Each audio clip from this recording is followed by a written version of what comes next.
Ukraine युद्ध में अपना बहुत बड़ा हिस्सा गंवा चुका है और अब उसके राष्ट्रपति ने ऐसा कदम उठाने की ठान ली है जो पूरे यूक्रेन सहित यूरोप और अमेरिका तक का विनाश करा सकता है। यह कदम है क्रीमिया में रूस के सैन्य ठिकानों पर हमला करना। जेलेंस्की ने 3 तरफ से क्रीमिया के कर्च ब्रिज पर हमला करने का प्लान बनाया है। जेलेंस्की के टॉप सीक्रेट प्लान का ब्लूप्रिंट लीक हो चुका है। रूस को जैसे ही यूक्रेन के प्लान की खुफिया जानकारी मिली, क्रेमलिन में हलचल बढ़ गई।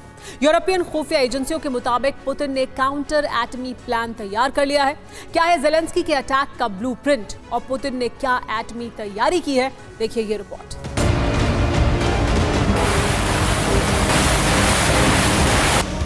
यूक्रेन मदद के भरोसे जंग लड़ रहा है, लेकिन मददगार भी अपनी राष्ट्रीय सुरक्षा दांव पर लगाकर यूक्रेन की मदद नहीं करेंगे।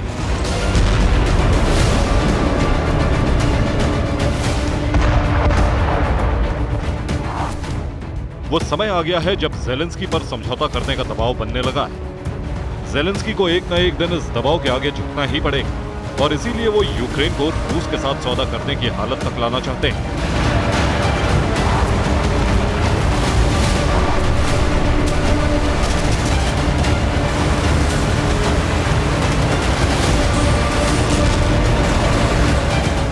जेलेंस्की ने सौदा करने वाली स्थिति में आने के लिए एक ब्लूप्रिंट तैयार किया है जो लीक हो चुका है। जेलेंस्की ने अपने सलाहकारों के साथ मिलकर क्रीमिया के रूसी अड्डे पर अटैक करने का प्लान तैयार किया है। जेलेंस्की के निशाने पर क्रीमिया का सबसे अहम इंफ्रास्ट्रक्चर 19 किलोमीटर लंबा कर्च ब्रिज है। 2014 में क्रीमिया जीतने के बाद पुतिन ने रूस को सीधे क्रीमिया से जोड़ने के लिए यह पुल बनवाया, जिस पर 8 अक्टूबर 2022 को यूक्रेन एक हमला कर चुका है।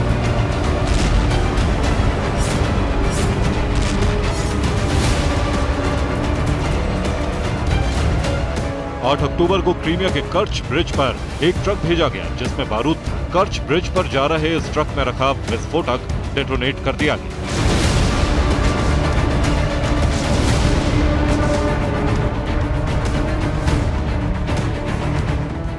इस विस्फोटक से क्रीमिया ब्रिज का बड़ा हिस्सा तबाह हो गया था। क्रीमिया ब्रिज से गुजरती ट्रेन जलने लगी। घंटों तक क्रीमिया ब्रिज सुलगता रहा था।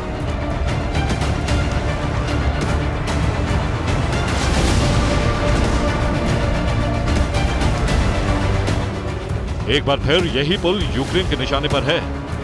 इस पुल पर हमला करने के लिए जेलेंस्की ने तिहरा प्लान तैयार किया है।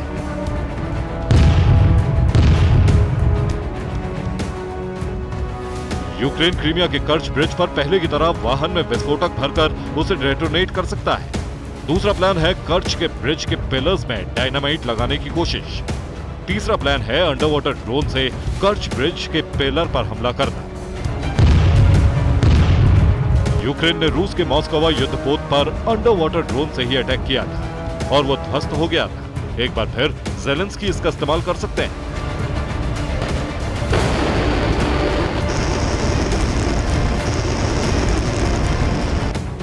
कर्च ब्रिज पर हमला करने के साथ ही यूक्रेन रूस के सैन्य ठिकानों पर ड्रोन अटैक कर सकता है। क्रीमिया पर अटैक के लिए टैंक की नई खेप भेज सकता है।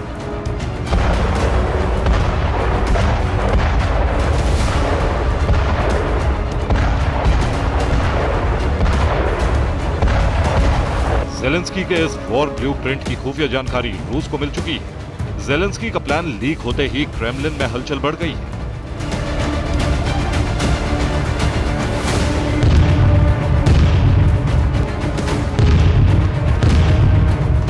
अगले हफ्ते रूस के राष्ट्रपति पुतिन ने राष्ट्रीय सुरक्षा परिषद की बैठक बुलाई है।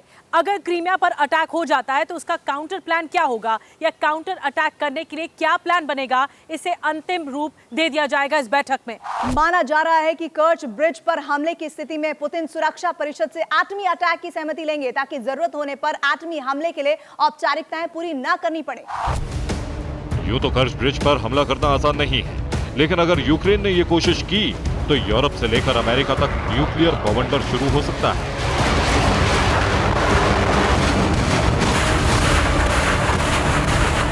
8 अक्टूबर से पहले ही रूस ने कई लेयर में क्रीमिया ब्रिज की सुरक्षा टीम तैयार कर रखी है, लेकिन एक हमले के बाद टीम पहले से और ज्यादा अलर्ट है।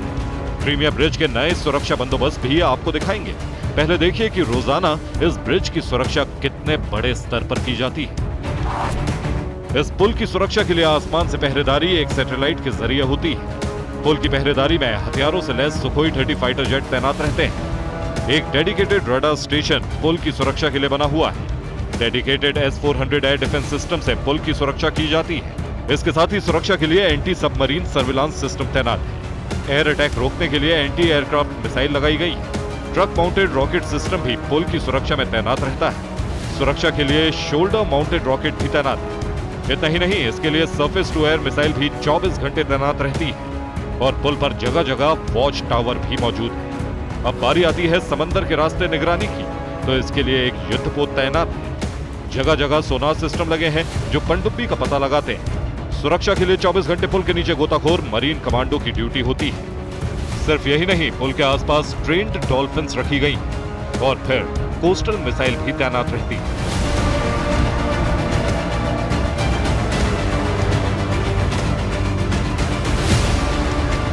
आठ अक्टूबर का हमला एक ट्रक में विस्फोटक भरकर किया गया था। उसके बाद वाहनों की एक्सरे स्कैनिंग और बढ़ा दी गई है, लेकिन ज़ेलेंस्की का ब्लूप्रिंट लीक होते ही सुरक्षा बंदोबस्त और ज्यादा बढ़ा दिए गए।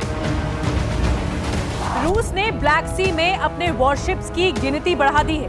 पहले से मौजूद इस बेड़े में 5 और वॉरशिप्स को तैनात कर दिया गया है। ब्लैक सी में भेजे गए 5 नए वॉरशिप कैलिबर क्रूज मिसाइल से लैस। अजोव सागर में भी रूस के वॉरशिप मौजूद हैं। भूमध्य सागर में न्यूक्लियर अटैक करने वाले 7 वॉरशिप तैनात हैं। ज़ेलेंस्की के हमले का ब्लूप्रिंट मिलते ही रूस ने एटमी तैयारी पूरी कर ली। हमला हुआ तो न्यूक्लियर अटैक के 3 प्लान तैयार हैं। हमला होने की सूरत में यूक्रेन, अमेरिका और ब्रिटेन पर टैक्टिकल न्यूक्लियर हमला हो सकता है। दूसरा है फादर ऑफ ऑल बम यानी जार से न्यूक्लियर हमला। और तीसरा विकल्प है यूक्रेन के जीते हुए इलाके में परमाणु परीक्षण करके तबाही मचाना। अगर यूक्रेन ने क्रीमिया ब्रिज पर हमला करने की गलती की तो न्यूक्लियर बवंडर का शुरू होना तय माना जा रहा है। Bureau report, TV9 Bharatvarsh.